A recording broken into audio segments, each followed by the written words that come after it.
एक बहुत ही जबरदस्त साइकोलॉजिकल ट्रिक आती है, बेंजामिन फ्रैंकलिन फेवर इफेक्ट। अगर आप चाहते हो कि लड़की आपको और ज्यादा पसंद करे, तो आपको उसे छोटे छोटे फेवर करने के मौके देने होंगे। कैसे? बहुत सिंपल। कभी टाइम पूछ लो, कभी जानबूझकर कोई चीज गिरा दो और देखो कि वो उठाने में मदद करती है या नहीं। कभी नोट्स मांग लो या कोई छोटा सा काम करने को बोलो। ये छोटी छोटी चीजें उसके दिमाग में एक इंटरेस्टिंग इफेक्ट डालती हैं।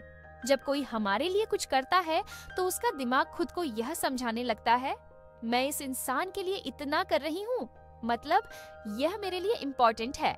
यही कॉग्निटिव डिसोनेंस थ्योरी कहती है।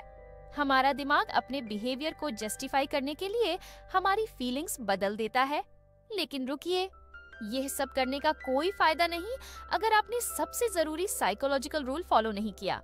आप किसी को अट्रैक्ट करने के लिए कुछ भी कर लीजिए, लेकिन अगर आपकी पर्सनैलिटी और फिजिकल प्रेजेंस उसमें मैच नहीं करेगी तो सब बेकार हो जाएगा। अब यहाँ आता है हैलो इफेक्ट। मतलब अगर कोई दिखने में प्रेजेंटेबल है तो लोग मान लेते हैं कि वो इंटेलिजेंट, इंटरेस्टिंग और वैल्यूएबल भी होगा। एक स्टडी में यह पाया गया कि सबसे ज्यादा अट्रैक्टिव चीजें किसी की नेचुरल ब्यूटी नहीं, बल्कि उसकी प्रेजेंटेशन होती है। अच्छी बॉडी लैंग्वेज, सही ग्रूमिंग, फिटिंग कपड़े, पॉजिटिव एटीट्यूड और हेल्दी बॉडी। मतलब अगर आप यह सब सही कर लेते हैं तो आप अपने जीन से भी ज्यादा अट्रैक्टिव लग सकते हो। तो अब आपको क्या करना है? अपनी बॉडी लैंग्वेज सुधारिए। सीधा खड़े रहिए, चेस्ट खुली होनी चाहिए, गर्दन झुकी हुई नहीं होनी चाहिए। ग्रूमिंग का ध्यान रखिए। आपके बाल, आपकी स्किन, आपके कपड़े सब कुछ क्लीन और शार्प होने चाहिए। अपनी फिटनेस पर काम करिए। सिर्फ जिम जाने की बात नहीं कर रही, लेकिन कम से कम एक्टिव रहिए। हर वक्त उदास या नेगेटिव दिखने से बचिए। स्माइल कीजिए, क्योंकि एक स्माइल आपकी अट्रैक्शन पावर को डबल कर सकती है। अगर आपने यह चीजें सही कर ली तो आप किसी भी लड़की के दिमाग में अपनी वैल्यू बढ़ा सकते हो। मगर अब जो मैं बताने जा रही हूँ वो कड़वा सच है, क्योंकि हर चीज हमारी कंट्रोल में नहीं होती। अब हम आते हैं उस चीज पर जो आपके कंट्रोल में नहीं है, जेनेटिक कॉम्पैटिबिलिटी एंड फर्स्ट किस इफेक्ट। हमारा नाक बहुत कुछ डिसाइड करता है। जी हाँ, आपको पता भी नहीं होगा कि जब कोई लड़की आपको सूंघती है, यानी अनजाने में आपकी मौजूदगी फील करती है, तो उसका दिमाग आपके फेरोमोन्स एंड एमएचसी मॉलिक्यूल्स को जज कर रहा होता है। एमएचसी मॉलिक्यूल्स हमारी इम्यूनिटी और हेल्थ से जुड़े होते हैं, और स्टडीज बताती हैं कि लड़कियां ऐसे लड़कों की तरफ ज्यादा आकर्षित होती हैं जिनका एमएचसी उनके खुद के एमएचसी से अलग होता है। मतलब अगर आपकी बॉडी का नेचुरल सेंट लड़की को सूट नहीं कर रहा तो वो आपकी तरफ अट्रैक्ट ही नहीं होगी, चाहे आप कुछ भी कर लो। लेकिन एक और चीज होती है जो लड़कियों को तुरंत डिसाइड करने पर मजबूर कर देती है, पहली किस। पहली किस सिर्फ एक रोमांटिक मोमेंट नहीं, बल्कि एक केमिकल टेस्ट होती है। जब लड़की आपको किस करती है तो उसके दिमाग में नोरेपिनेफ्रिन रिलीज होता है, जो फाइट और फ्लाइट रिस्पॉन्स को ट्रिगर करता है। अगर यह रिस्पॉन्स पॉजिटिव रहा, मतलब लड़की ने पहली किस एंजॉय की, तो आप उसके दिमाग में हमेशा के लिए एक इम्पोर्टेंट जगह बना लोगे। लेकिन अगर पहली किस ही अजीब थी तो वो आपको दोबारा देखना तक पसंद नहीं करेगी। इसलिए सारी साइकोलॉजी, सारी ट्रिक्स, सब कुछ सिर्फ तभी काम करेंगी जब आप खुद को प्रेजेंट करने में माहिर होंगे और अपने नेचुरल अट्रैक्शन को सही तरीके से अप्लाई करोगे। अब तक आपने सीख लिया कि किसी भी लड़की को कैसे अट्रैक्ट किया जाए, मगर क्या आपने कभी सोचा है कि लड़कियों को अपनी तरफ इतना मजबूर कैसे किया जाए कि वो खुद आपके पीछे आएं? तुमने कभी नोटिस किया है कि जिन चीजों की कमी होती है लोग उन्हें और ज्यादा चाहने लगते हैं? यही होता है स्कार्सिटी प्रिंसिपल। जब कोई चीज आसानी से नहीं मिलती तो उसकी वैल्यू अपने आप बढ़ जाती है। जैसे कोई लिमिटेड एडिशन ब्रांडेड घड़ी जिसकी मार्केट में सिर्फ 10 कॉपी हो तो वो और ज्यादा एक्सक्लूसिव लगेगी। ये साइकोलॉजिकल रिएक्टेंस का नतीजा भी है। जब हमें लगता है कि कोई चीज हमसे छिनी जा रही है या हमारे लिए मुश्किल से उपलब्ध है, तो हम उसे और ज्यादा पाना चाहते हैं। जैसे कोई चीज आउट ऑफ स्टॉक हो जाए तो लोग उसे और ज्यादा खरीदना चाहते हैं। यही ट्रिक मार्केटिंग में भी हर जगह इस्तेमाल होती है। कोई भी करोड़पति जो सबसे तेज और कूल कार खरीद सकता है, वो आखिरकार एक धीमी और पुरानी कार ही लेता है। क्यों? क्योंकि वो एक्सक्लूसिव एंड लिमिटेड अवेलेबिलिटी बायस के कारण उस चीज को ज्यादा वैल्यू देता है। मतलब इंसान को वो चीज ज्यादा कीमती लगती है जो हर किसी को न मिले। अब यही चीज लड़कियों पर भी अप्लाई होती है। नाइस गाइज फिनिश लास्ट, ये कहावत तो सुनी ही होगी, लेकिन ऐसा क्यों होता है? असल में जब कोई लड़का जरूरत से ज्यादा कोशिश करता है और हमेशा उपलब्ध रहता है, तो वह ओवर अवेलेबिलिटी ह्यूरिस्टिक में फंस जाता है।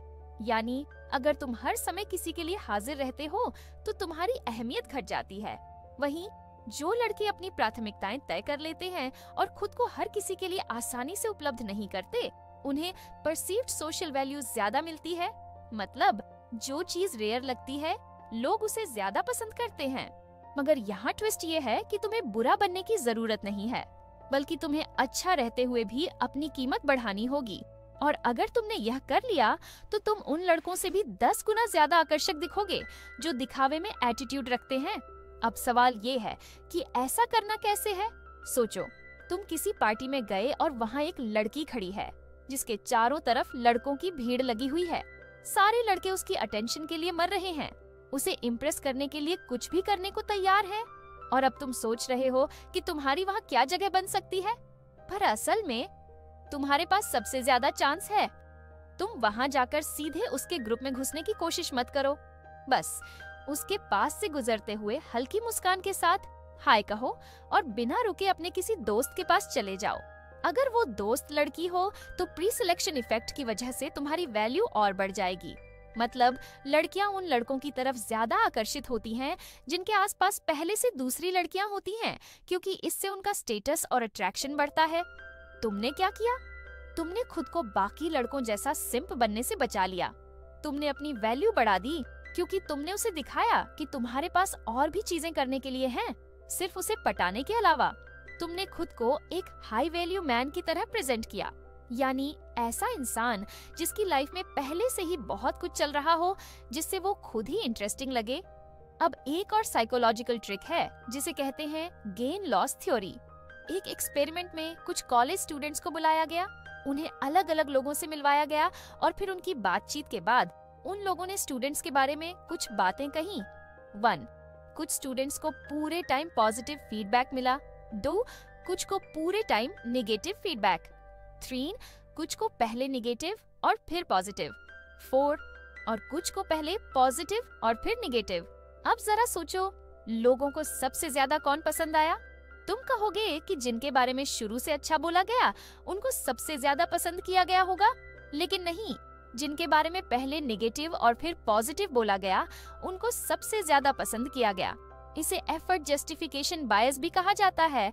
अगर किसी को तुम्हें पसंद करने में थोड़ी मेहनत करनी पड़े तो वह तुम्हें और ज्यादा पसंद करने लगेंगे। जैसे जब कोई लड़का किसी लड़की को धीरे धीरे इम्प्रेस करता है तो वो उस लड़के की ज्यादा वैल्यू करने लगती है। यह कॉन्ट्रास्ट इफेक्ट भी बनाता है, जिससे पॉजिटिव बदलाव ज्यादा आकर्षक लगते हैं। मतलब अगर किसी को पहले तुम्हें कुछ खास नहीं दिखा और बाद में तुम्हारी पर्सनैलिटी का कोई बेहतरीन पहलू सामने आया तो वो उसे और ज्यादा पसंद करेंगे। अब इसे रिलेशनशिप में कैसे अप्लाई कर सकते हो? देखो, तुम सीधा किसी को ये दिखाने की कोशिश मत करो कि तुम उसे पसंद नहीं करते। ये मत करो कि पहले उसे इग्नोर किया और फिर अचानक से उसकी तारीफें करने लगे। ये बहुत जाहिर हो जाएगा। इसके बजाय बस अपनी बॉडी लैंग्वेज और टोन में हल्का बदलाव लाओ। जैसे पहली बार जब किसी लड़की से मिलो तो बस सामान्य बातचीत करो, बहुत ज्यादा इंटरेस्ट मत दिखाओ। फिर धीरे धीरे जब तुम उससे दोबारा मिलो तो थोड़ा गर्मजोशी दिखाओ, जैसे तुम उसे अब ज्यादा पसंद करने लगे हो। इसे ग्रेजुअल इन्वेस्टमेंट टेक्निक कहते हैं, जो धीरे धीरे अट्रैक्शन बढ़ाती है। मतलब धीरे धीरे अपनी दिलचस्पी दिखाओ, एकदम से अटैक मत करो।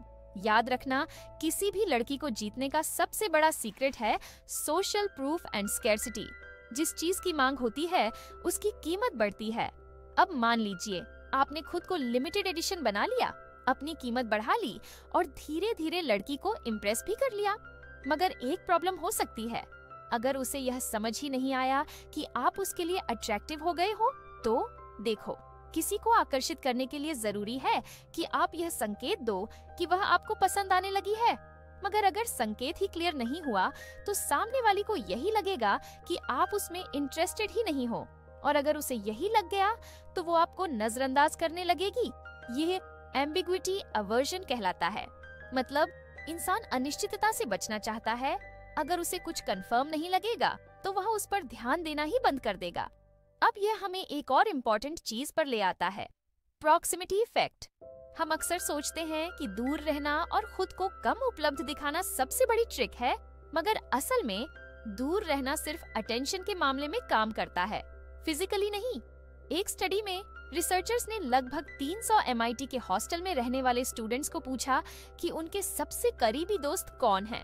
फिर उन्होंने देखा कि ये दोस्त कहाँ रहते थे। नतीजा, अगर कोई व्यक्ति सिर्फ एक कमरे की दूरी पर था तो उसके सबसे करीबी दोस्त होने की संभावना 41% थी। मगर जैसे जैसे दूरी बढ़ती गई वैसे वैसे यह संभावना कम होती गई। जो लोग 4 कमरे दूर थे उनके सबसे करीबी दोस्त बनने की संभावना सिर्फ 10% थी। अब आप समझ गए होंगे कि अगर आप किसी लड़की को पसंद करते हो तो आपका उसके आसपास रहना जरूरी है, लेकिन इसका मतलब यह नहीं कि आप उसकी परछाई बन जाओ। मियर एक्सपोजर इफेक्ट कहता है कि कोई इंसान जितनी बार आपको देखेगा उतनी ही ज्यादा संभावना होगी कि वह आपको पसंद करने लगेगा। मतलब जितना ज्यादा किसी से सामना होगा उतनी ही ज्यादा वो इंसान हमें अपना महसूस करने लगेगा। अब मान लीजिए आप उसकी लाइफ में रेगुलर बेसिस पर दिखने लगे।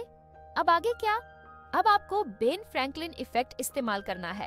ये इफेक्ट एक बहुत ही इंटरेस्टिंग साइकोलॉजिकल ट्रिक बताता है। अगर आप किसी से कोई छोटा सा काम करवाते हो तो वह इंसान आपको और ज्यादा पसंद करने लगता है। सुनने में उल्टा लगता है ना? लोग सोचते हैं कि अगर वे किसी से मदद मांगेंगे तो सामने वाले को लगेगा कि वे बोझ बन रहे हैं, लेकिन असल में जब कोई हमारे लिए कुछ करता है तो उनका दिमाग यह जस्टिफाई करने लगता है कि वह हमें क्यों पसंद करता है। इसका एक फेमस उदाहरण बेन फ्रैंकलिन खुद थे। वे अपने विरोधियों को भी दोस्त बनाने के लिए उनसे छोटी छोटी मदद मांगते थे।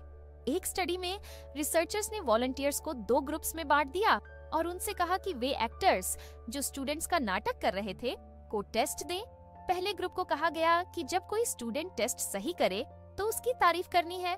दूसरे ग्रुप को कहा गया कि उन्हें स्टूडेंट्स की गलतियों पर आलोचना करनी है। टेस्ट के बाद वॉलंटियर्स से पूछा गया कि वे किन स्टूडेंट्स को सबसे ज्यादा पसंद करते हैं। नतीजा, जिन स्टूडेंट्स को तारीफ मिली थी वे वॉलंटियर्स को ज्यादा आकर्षक लगे। इसे कहते हैं पॉजिटिव रीइंफोर्समेंट इफेक्ट। जब हमें किसी से अच्छी फीलिंग्स मिलती हैं तो हम उन्हें और ज्यादा पसंद करने लगते हैं। इसलिए अगर आप किसी लड़की को पसंद करते हो तो ये मत सोचो कि आप हमेशा उसे इम्प्रेस करने के लिए काम करोगे।